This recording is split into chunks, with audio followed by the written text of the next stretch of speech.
आदाब, मैं हूं अंशु नैथानी। हाजिर हूं हिंदुस्तान के सोशियो कल्चरल और इकोनॉमिक डेवलपमेंट पर खास प्रोग्राम लेकर। ये है इंडिया।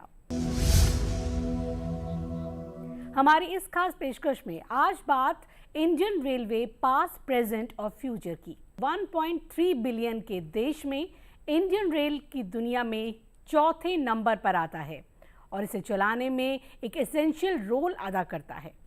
माल ढुलाई और पैसेंजर्स के मूवमेंट को आसान बनाने और ट्रांसपेरेंसी और अकाउंटेबिलिटी को मजबूत करने के लिए डिजिटल इंडिया में रेलवे को डिजिटल बनाने की कोशिशें लगातार की जा रही हैं। तो दूसरी तरफ आत्मनिर्भर भारत इनिशिएटिव के तहत 2022-23 में कवच और ऑटोमेटिक ट्रेन प्रोटेक्शन सिस्टम के जरिए 2000 किलोमीटर्स तक रेल नेटवर्क को इंडियनाइज सिस्टम के तहत सिक्योरिटी और कैपेसिटी को केपेबल बनाने का अमल जारी है। अब समझाने वाली बात यह है कि हाल के बरसों में रेलवे इंफ्रास्ट्रक्चर को अपग्रेड करने की कौन कौन से कोशिशें की जा रही हैं ताकि रेलवे सफर को ज्यादा सिक्योर और आसान बनाया जा सके। इसी पर आज बात करने के लिए हमारे साथ स्टूडियो में मौजूद हैं चार खास मेहमान। आईआईटी दिल्ली के डिफेंस ऑफ इलेक्ट्रिकल इंजीनियरिंग में professor Manav R Bhatnagar, railway board के former traction and rolling stock member Shri Dinesh Chandra Sharma, IIT Delhi में इलेक्ट्रिकल इंजीनियरिंग में associate professor doctor Abhishek Dixit और रेलवे बोर्ड के former member traffic Girish Pillai. आप सभी का हम बहुत बहुत वेलकम करते हैं। तो गिरीश पिल्लई सर, सबसे पहले आपसे मेरा एक सवाल होगा। एक ट्रैफिक ऑफिसर की हैसियत से इतना लंबा सफ़र आपने रेलवेज़ में पूरा किया है, तो अगर अपग्रेडेशन की हम बात करें, पिछले कुछ अगर डिकेड्स की ही बात हो जाए, तो किस मकाम तक हम पहुंच गए हैं और अभी इसमें और कितनी बेहतरी आप देख रहे हैं नियर फ्यूचर में? Thank you madam. Indian Railways की कहानी कुछ भारत की कहानी जैसा ही है। And with the growth of India and its economy, Indian Railways has also grown very, very significantly, and I would say at the required pace. If we see the position for the last few decades, from 2000 onwards, अगर हम देखें तो हमारे traffic volumes बहुत ज़्यादा बढ़े हैं। 2000 से 2010 तक freight volumes doubled to around 1000 million tons in 2010. From 2010 till 2022, the volumes have gone up by another 500 million tons. So now in the current year, that is 2022-23 end, the railways had achieved a loading of 1510 million tons. We are the fourth largest railway system in the world by traffic volumes, freight traffic volumes, and passenger traffic mein we are among the first two. Only Japan carries more passengers than India. India and China are almost together as far as the passenger traffic is concerned, passenger traffic volumes are concerned. And in freight volumes, we are only behind the big three, that is the US, China and Russia. जो अब जहाँ तक upgradation की बात है और capacity augmentation की बात है, इसमें बहुत ज़्यादा काम हुआ है। जैसे मैं अपने करियर को ही देखता हूँ तो पिछले 20 साल में रेलवेज़ में बहुत ज़्यादा कैपेसिटी ऑगमेंटेशन हुआ है।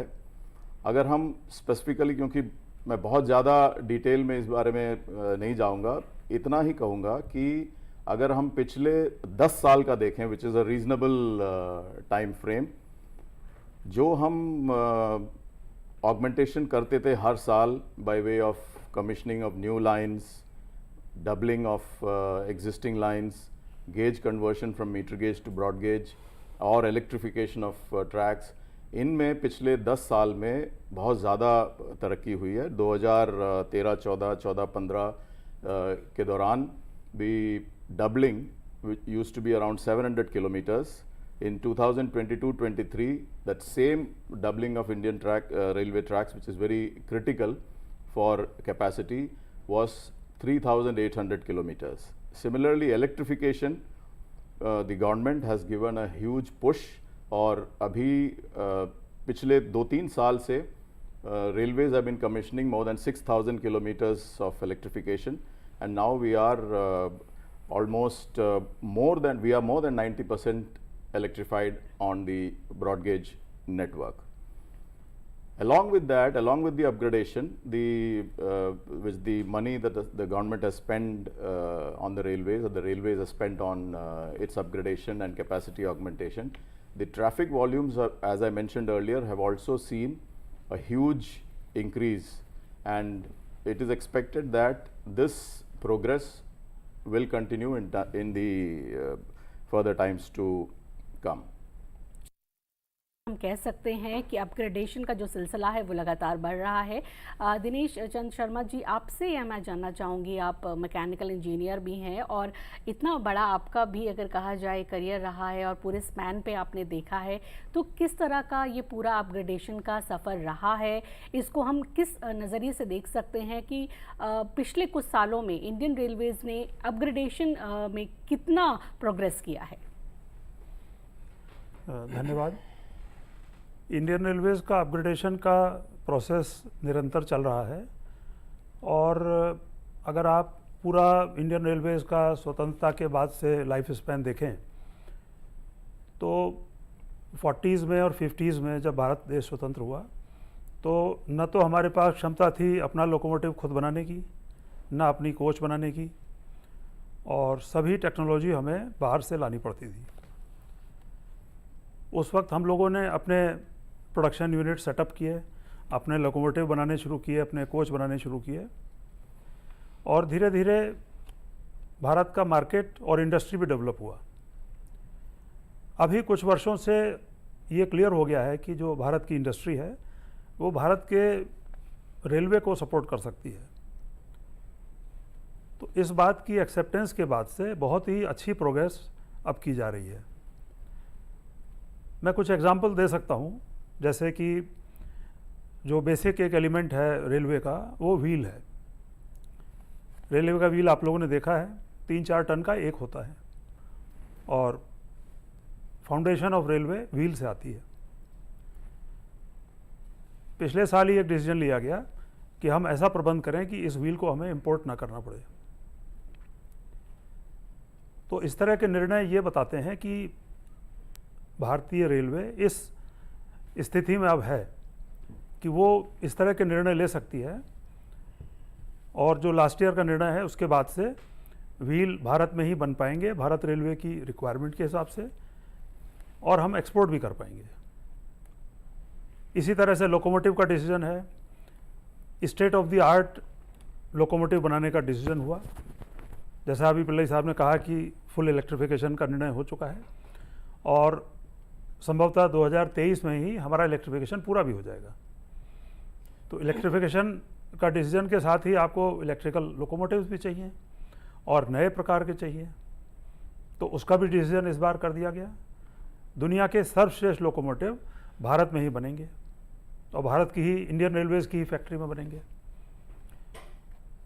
तो ये बहुत ब्रॉड बेस्ड एक माइंडसेट है इंडियन रेलवेज़ का, जो कि हमें दुनिया में लीडरशिप की पोजीशन में जाने के लिए मदद करेगा। समय इसमें ज़रूर लगेगा, सभी डिसीजन करेक्ट तरीके से किए जा रहे हैं, और जो मैचिंग कैपिटल का इन्वेस्टमेंट है वो भी किया जा रहा है। तो हम कह सकते हैं कि अपग्रेडेशन के लिए बहुत ही बेहतरीन काम हो रहा है, और सबसे ज़्यादा खुशी की बात यह है कि काफ़ी सेल्फ रिलायंट होकर हम ये काम कर रहे हैं, यानी कि आत्मनिर्भर होने की तरफ उसके डायरेक्शन में हम अगले कदम बढ़ा रहे हैं। यहाँ पर प्रोफेसर मानव, आपसे मैं ये समझना चाहूँगी कि जितने भी इनिशिएटिव है जो गवर्नमेंट कर रही है रेलवेज़ में अपग्रेडेशन के लिए, तो रेलवे का सफ़र एक वर्ल्ड क्लास जो है एक फील्ड है, जो भी इसमें यात्रा करते हैं उन लोगों के लिए, उसमें आप क्या देख रहे हैं, कितने बेहतर तरीके से काम हो रहा है और कब तक अचीव कर सकते हैं इसे? Thank you ma'am. सो अगर हम सबसे पहले ये देखें कि वर्ल्ड क्लास नेटवर्क या वर्ल्ड क्लास रेल सर्विस क्या होती है, पहले उसके वर्च्यूज़ को समझें हम, या कैरेक्टरिस्टिक्स को पहले समझें। तो मेन जो कैरेक्टरिस्टिक्स हैं वो best in class energy efficient होना चाहिए आपका नेटवर्क। दूसरा है आपका जो high speed trains and semi high speed trains भी आपके नेटवर्क में अवेलेबल होनी चाहिए रनिंग स्टेटस में। थर्ड थिंग है जो आपका पैसेंजर है उसका comfort, best in class comfort, passenger की safety, best in class fail safe system होना चाहिए सेफ्टी के लिए। And in the end I would say interoperability is actually an issue which should be dealt with in a world class network. So I will come to these issues point wise point. So I see that Indian Railway is already dealing with this energy efficiency issue in a much better way, because now electrification of the railway lines is going on, and currently this hydrogen based trains, their trial is going on, and soon they would be a reality. And also this solar panel based train services, there also some talks are going on about that. So we are actually working at par with the international rail networks in this energy efficiency aspect. Now we come to the high speed trains. So we are already installing this bullet train initiative is already there, and then this is a matter of proud that India is now kind of manufacture कर रहा है India में ही indigenous technology से Vande Bharat express का, जिसमें सारे पुर्जे भारत में ही बनते हैं। एंड ये एक सेमी हाई स्पीड ट्रेन है जिसका मैक्सिमम गति 160 किलोमीटर पर आवर के करीब है, एंड उसे और बढ़ाने की कोशिश भी की जा रही है। तो हाई स्पीड ट्रेन नेटवर्क में भी हिंदुस्तान जो इंटरनेशनल जो रेलवे नेटवर्क है उनके एट पार है।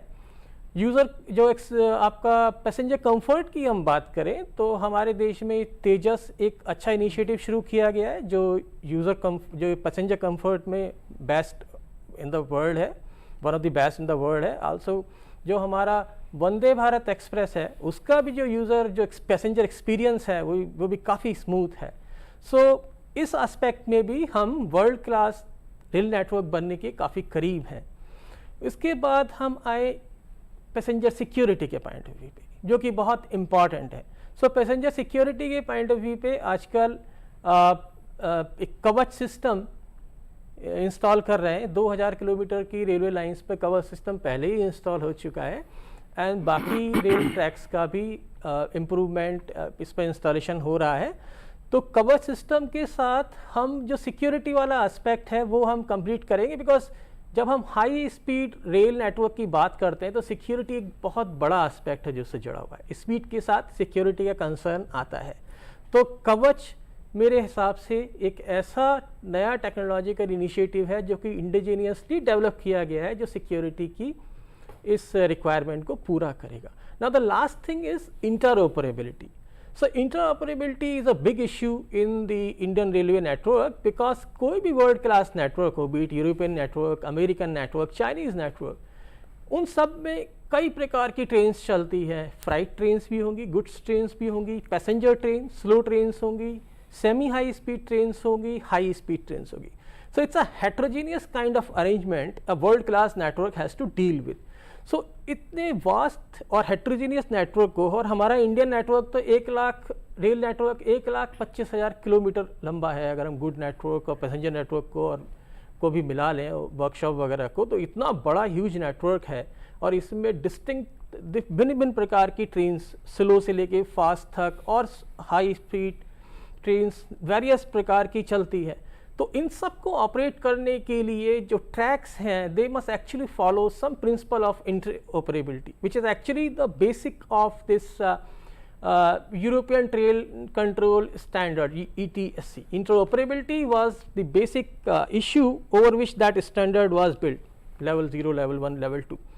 So मेरे ख्याल से जो हमारा भारतीय रेल नेटवर्क है वो बिल्कुल इंटरनेशनल रेल नेटवर्क्स के समीप जा रहा है, बट इस समय की ये डिमांड है कि हमें अपना एक इंडियन ट्रेन कंट्रोल स्टैंडर्ड भी इस्टेब्लिश करना चाहिए विद ऑल इंटरऑपरेबिलिटी प्रिंसिपल, क्योंकि यहाँ पर डिफरेंट स्पीड की ट्रेन्स हैं, उनको डिफरेंट प्रकार के ट्रैक्स की रिक्वायरमेंट है, किस तरीके से ट्रैक्स का अपग्रेडेशन करा जाए, क्या सिक्योरिटी एस्पेक्ट्स हो, वो सब उस स्टैंडर्ड के अंतर्गत आएंगे।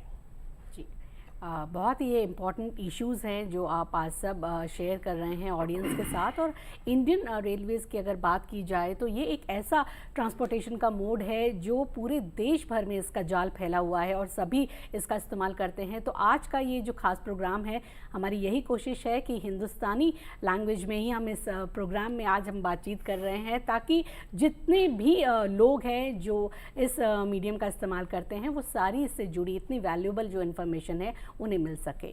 प्रोफेसर अभिषेक, आपसे मैं यहाँ पर इस बात को ये जानना चाहूँगी कि जिस तरह से बातें हो रही है अपग्रेडेशन को लेकर, काफ़ी हम तरक्की कर रहे हैं, काफ़ी इसको लेकर कहा जाए कि फेज़ वाइज आगे बढ़ चुके हैं। तो अगर हम बात करें इसमें तकनीक का, एक टेक्नोलॉजी का कितना बड़ा रोल है इस अपग्रेडेशन में, कंप्यूटर साइंस के भी लिहाज से ये बात कर ली जाए और जैसा कि बात किया जाए कि इंडियनाइज जो टेक्निक है वो हम इसमें कितना यूज़ कर पा रहे हैं। Thank you ma'am. तो कंप्यूटर साइंस का तो यूज़ रेलवेज़ में काफ़ी हो रहा है और सारे पैसेंजर्स इसका यूज़ कर रहे हैं। तो जैसे आजकल हम ऑनलाइन टिकट बुक करते हैं तो इससे काफ़ी पैसेंजर कंफर्ट इंक्रीज़ हुआ है, लोगों को क्यू में नहीं खड़ा होना पड़ता। फिर डिफरेंट ऐप्स हैं जिससे हम ट्रेन अराइवल, डिपार्चर ये सब पता कर पाते हैं। और जो लेटेस्ट हुआ है कि आजकल हम ट्रेन में बैठे बैठे खाना भी ऑर्डर कर लेते हैं। तो डेफिनेटली हमने कंप्यूटर साइंस के लिहाज से काफ़ी प्रोग्रेस किया है और आगे भी हम बहुत सारी प्रोग्रेस देखेंगे। इसके बैकएंड में अगर हम सोचें तो जो हमारा online ticketing and reservation system है, एक्सपोनेंशियल ग्रोथ जो ऑनलाइन टिकट की हो रही है उसको डील कर रहा है। उसमें जो बैकएंड पे सर्वर्स लगे हुए हैं, जो डेटाबेस है, जो उसका सिक्योर गेटवे है, ये इन सब के कॉम्बिनेशन से ये पैसेंजर कंफर्ट आता है। पैसेंजर को आज टिकट बुक करने में कम ग्लिचेस होते हैं, कम डिलेज होता है। तो उसके पीछे एक टेक्नोलॉजी है जो इस चीज़ को सपोर्ट करती है। और साइबर सिक्योरिटी का भी हम काफ़ी यूज़ करते हैं क्योंकि हम चाहते नहीं कि कोई मैलिशियस यूजर्स इन सर्वर्स को हैक करे या इनको एक्सेस कर पाए। तो टेक्नोलॉजी कंप्यूटर साइंस के बिना तो पॉसिबल ही नहीं है जो इतना हम पैसेंजर कंफर्ट देख पा रहे हैं। इसके अलावा जैसे प्रोफेसर मानव ने भी बात की कि हमें एफिशिएंट हेट्रोजीनस नेटवर्क चाहिए। तो इसमें एक कॉन्सेप्ट आता है ट्रैक यूटिलाइजेशन का, कैसे आप गिवन ट्रैक को मैक्सिमली यूटिलाइज कर पाएँ। तो इसके लिए भी बहुत सारी रिसोर्स एलोकेशन एल्गोरिदम्स होती हैं जो कि डिसाइड करती हैं ट्रेन को किस रूट पे जाना चाहिए, किस टाइम पे स्केड्यूल होना चाहिए, कौन से प्लेटफॉर्म पे जाना चाहिए, वगैरह वगैरह। और जब ये हेट्रोजीनस नेटवर्क होता है तो इसमें रिसोर्स एलोकेशन एल्गोरिदम का काफ़ी डिमांड होता है। तो आजकल हम बहुत सारी रिसोर्स एलोकेशन एल्गोरिदम्स का भी यूज़ कर रहे हैं।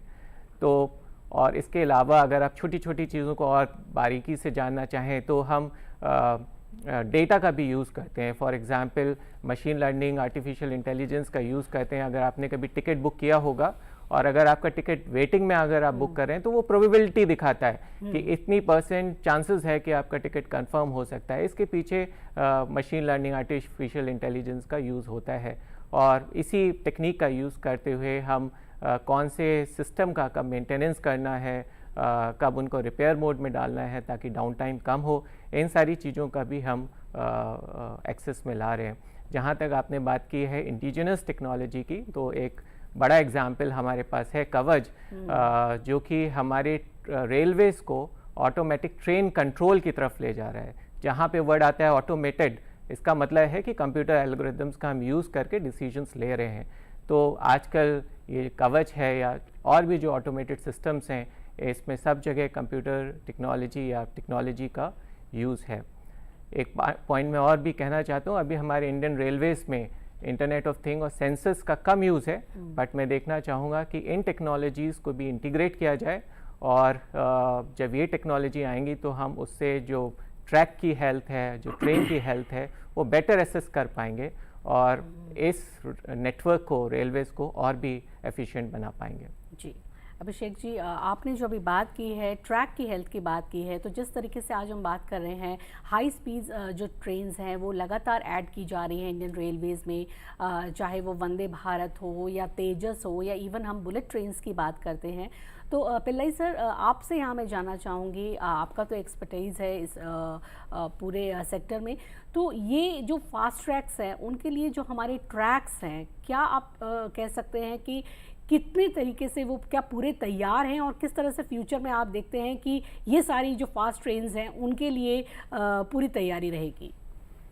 थैंक यू मैडम, मैं कुछ बातें क्लैरिफाई करना चाहता हूँ। एक तो भारतीय रेल is an example of intense utilisation for both passenger and freight. अभी प्रोफेसर मानव ने इंटरऑपरेबिलिटी की बात की, तो भारतीय रेल का ये एक एसेंशियल फीचर है कि सेम ट्रैक्स पे